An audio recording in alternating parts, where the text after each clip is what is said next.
پہلے وہاں بھی صرف پروپیگنڈا کرتے تھے، شیعہ یہ کرتے ہیں، شیعہ مشرک ہیں، یہ گھوڑوں کو سجدہ کرتے ہیں، یہ لکڑیوں کو سجدہ کرتے ہیں، اور پتہ نہیں کیا کیا۔ اب دو ٹولے ہیں، مطلب ایک طرف سے وہ بھی خلاف بول رہا ہے، پھر دوسری طرف سے ہمارے اندر کچھ گندے انڈے ہیں وہ بھی خلاف بول رہے ہیں۔ اب بندہ کس کس لحاظ پہ لڑے؟ غیر کو تو کچھ بول بھی دے، اپنے کو کیا بولے؟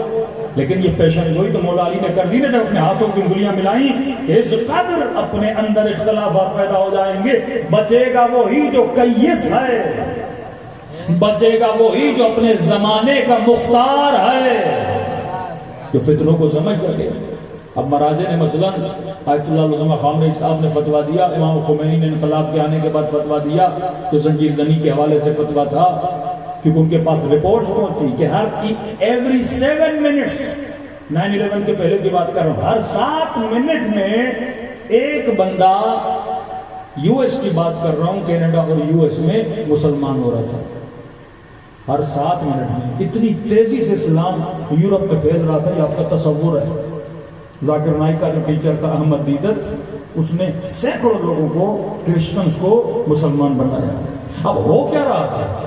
مسلمان ان کو وہابی بنا رہے تھے، پیسہ تھا سعودی عرب کے پاس، بڑے ان کے مولوی، یہ تبلیغی جماعت کا نیٹ ورک اتنا مضبوط ہے، آپ کا تصور ہے۔ ہم تو صرف جو خوبیاں ہیں وہ دشمن کی بھی بیان کرو، اور جو اپنی خامیاں ہیں انہیں بھی بیان کرو اور مضبوط کرو۔ مولا فرماتے بے وقوف دوست سے عقل مند دشمن بہتر ہوتا ہے، کم از کم وہ تمہیں کچھ سکھاتا تو ہے، لیکن بے وقوف تو جو کچھ سکھائے گا نہیں، اوپر سے تیرا کیا کرے گا؟ نقصان کر دے گا۔ ہم صرف شعر و شاعری کرتے رہے، یہ تھیلے لے کے گھومتے ہیں، چھوٹی شلواریں لے کے گھومتے ہیں، بڑے پیجامے پتہ نہیں کیا کیا، اسی پہ مجمع واوا کرتا رہا، اور وہ تھیلے گھوم گھوم کر انہوں نے سب کو وہابی بنا دیا۔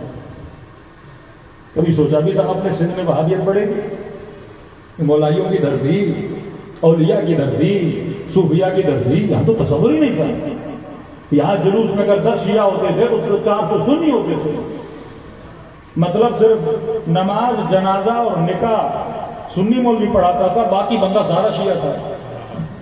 ایسے تھے یہاں پہ لوگ، کیسے وہابیت بڑھی؟ کیونکہ ہم مذاق اڑاتے رہے اور وہ کام پہ کام کرتے رہے۔ دشمن کا بھی مذاق نہ اڑایا کر، ٹھیٹ ہوتا ہے اگر بندہ کام کر رہا ہے، در در جا رہا ہے، اچھی بات ہے، تم اس کا مذاق کیوں اڑا رہے ہو؟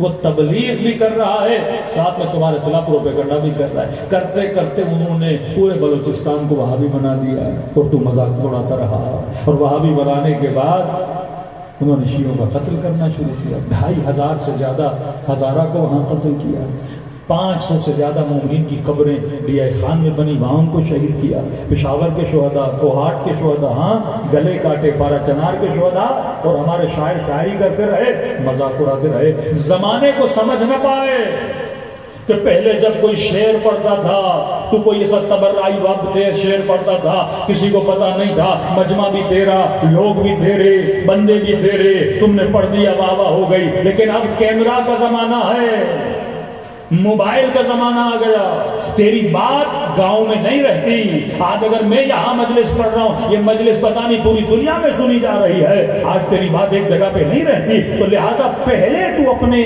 عمل کا اتنا ذمہ دار نہیں تھا، اب جب تو کام کرتا ہے تیری نگاہیں صرف پاکستان پہ نہ ہو، پوری دنیا پہ ہونی چاہیے۔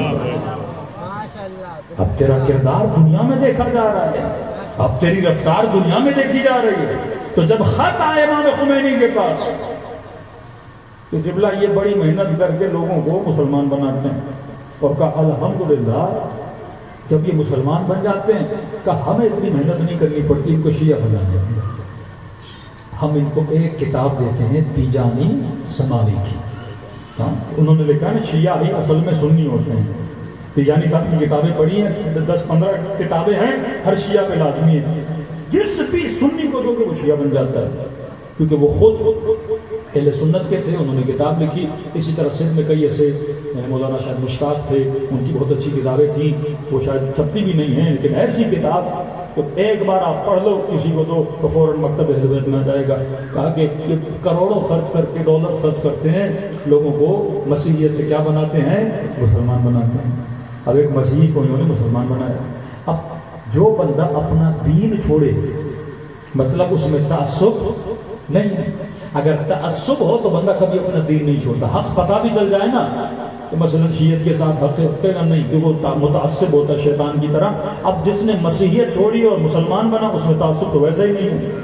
اب یہ خود اپنی کہانی لکھتا ہے کہ میں جیسے مسلمان بنا تو میرے مفتی نے کہا دیکھو تم مسلمان تو بن گئے ہو لیکن خیال کرنا ہمارے مسلمانوں میں بڑے فرقے ہیں, ہم حق والے ہیں, سارے باطل فرقے ہیں.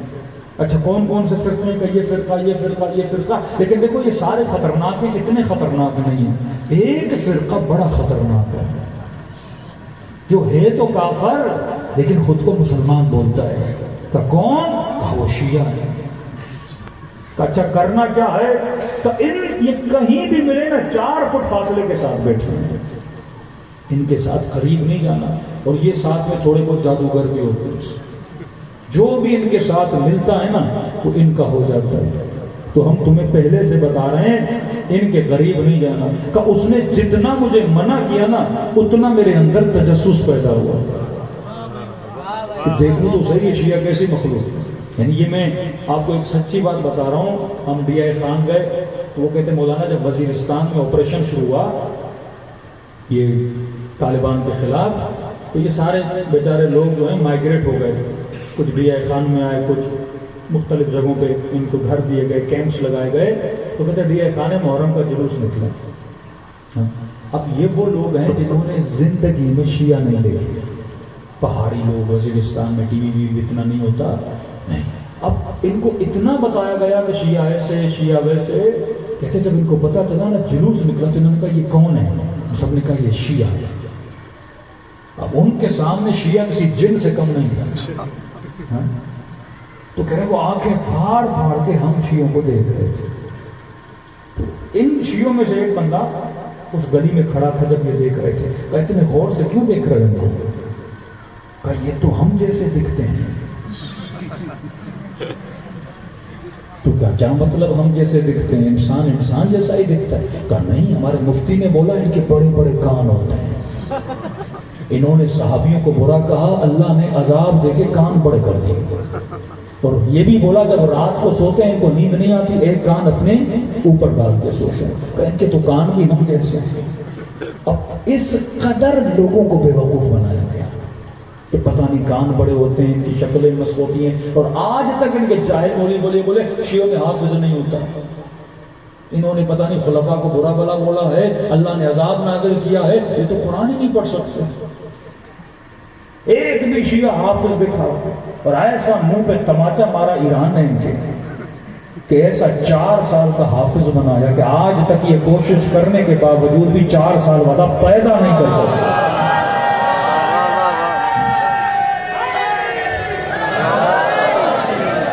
مسلمان تقریباً 1 سال ہو گیا میں بھی مسلمان. اس نے کہا بہت اچھا مسلمان ہوئے. کب مسلمان ہوگا؟ میں نے اپنا سارا قصہ بتایا. کہ اچھا کون سا مسلمان ہے؟ اس نے کہا شیعہ. یہ بندہ کہتا ہے میں تو خوش ہوا. میں نے کہا میں تو اس کی تلاش میں. یہ ہیں کون؟ پتا تو چلے, تجسس تھا. تو میں نے کہا کہ آپ شیعہ ہیں؟ کہاں. کہا آپ قرآن کو مانتے ہیں؟ الحمدللہ. مسلمان اور قرآن کو نہ مانے. آپ کے پاس آپ کا قرآن ہے؟ کہاں قرآن ہے.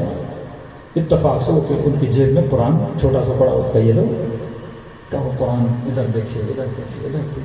کہ کیا کر رہے ہیں؟ کہا کہ 10 جز آپ کے جو ایکسٹرا ہیں وہ اس میں کیوں نہیں؟ کیا مطلب 10 جز ایکسٹرا؟ نہیں, ہم نے سنا تھا کہ آپ کے 40 پارے ہیں, اس میں تو 30 ہیں. کہ بندے خدا جو قرآن سارے مسلمانوں کے پاس کون ہے جو 40 کا نہیں؟ میرے مفتی نے بولا تھا شیعوں کے قرآن کے 40 پارے ہوتے ہیں. کہ مفتی صاحب تو جھوٹ نہیں بول سکتے. کہ جب اس کے بڑے نے بولا تھا تیرا مفتی کیوں نہیں بولے گا؟ کہ نہیں یہ آپ کا قرآن نہیں ہے. یہ سر کہا کہ دیکھو قرآن کی چھپائی کہاں سے. کہ جب پہلا پیج بولا تو قرآن قم سے چھپا ہوا تھا.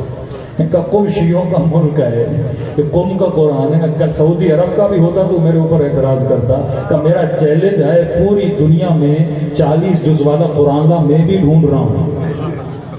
جس مفتی نے بولا ہے شیعوں کا 40 جز کا قرآن، وہ مجھے لا کر دکھا. پھر کہتے ہیں کہ مسجد لے گیا، تھوڑا بہت آتیجانی کی کتاب دی، نہج البلاغہ دی. یہ اپنے مفتی کے پاس گیا کہ تم نے مجھ سے جھوٹ بولا تھا. پھر مفتی نے آئیں بائیں کہ میں نے اس لیے بولا تھا تم ان سے نہ ملو. کہ جب تم ایک جھوٹ بول سکتے ہو تم تو 10 جھوٹ بھی بول سکتے ہو. کہ میں اس لیے مسلمان نہیں بنا کہ میں خود کو جہنمی بناؤں. جب میں نے اپنا مکتب چھوڑا تو میں حق کی تلاش میں تھا، اور جب حق علی کے ساتھ ہے میں علی کو کیسے چھوڑوں.